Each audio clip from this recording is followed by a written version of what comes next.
Passons maintenant au trade. Qu'est-ce qu'un trade? C'est un processus léger constitue une extension du modèle traditionnel de processus classique qui s'appelle aussi processus Lohr, qui ont plusieurs inconvénients. Une gestion l'ordre par clonage pour créer de nouveaux processus qui ressemblent au premier sauf pour les PET sont différents. Pour un seul processus classique est constitué d'un seul espace d'adressage, c'est-à-dire il y a beaucoup de données qui vont être dupliquées, ce qui résulte un gaspillage de mémoire. Une perte de temps à cause de l'exécution séquentielle du code. On sait qu'on exécute une instruction après l'autre. Il y a un seul fil d'exécution pour un processus.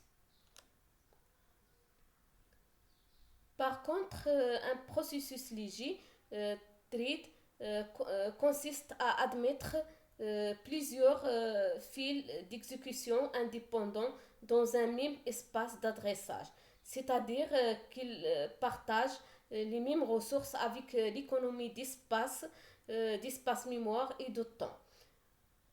Un autre avantage, c'est la réactivité, c'est-à-dire l'exécution des threads, même si certaines de ces parties sont bloquées.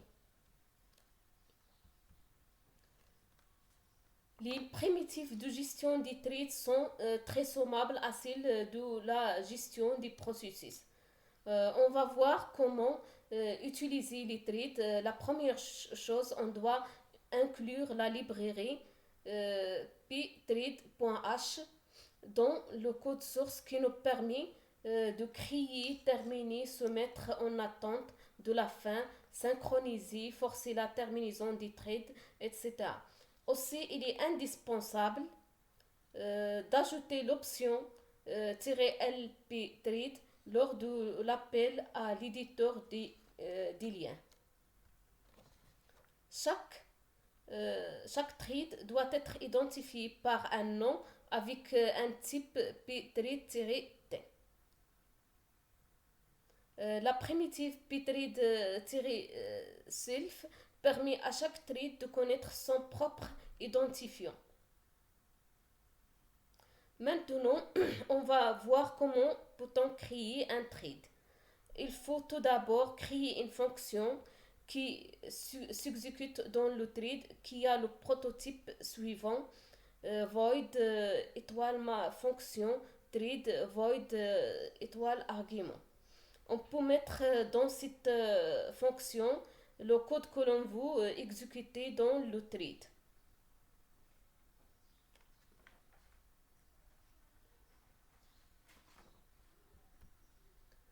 La création d'un thread se fait par l'appel à la fonction pthread create qui permet de passer en argument la fonction thread dans un pointeur de fonction. La syntaxe de la primitive pthread create est comme suit. Le code de retour de cette primitive est de type int. Pthread create retourne la valeur 0 en cas de succès et une valeur différente de 0 en cas d'échec. Cette primitive contient 4 arguments.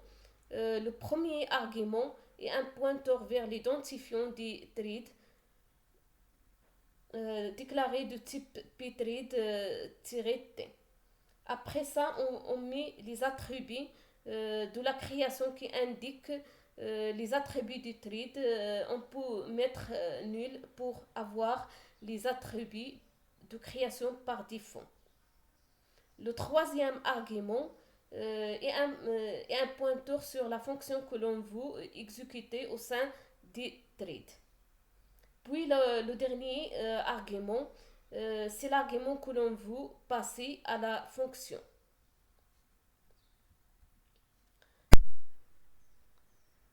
La fonction pthread-join permet d'attendre la terminaison d'un thread.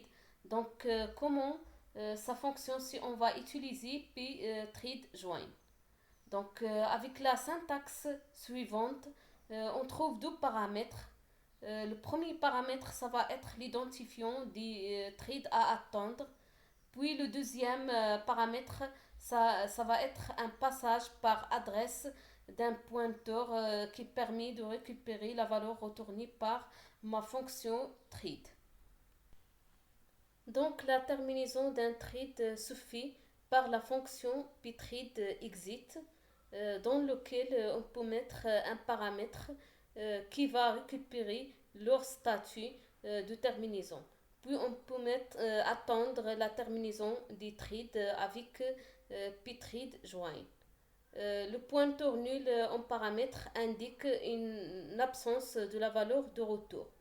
Euh, un thread peut forcer la terminaison d'un autre thread par l'appel à la fonction pthread console.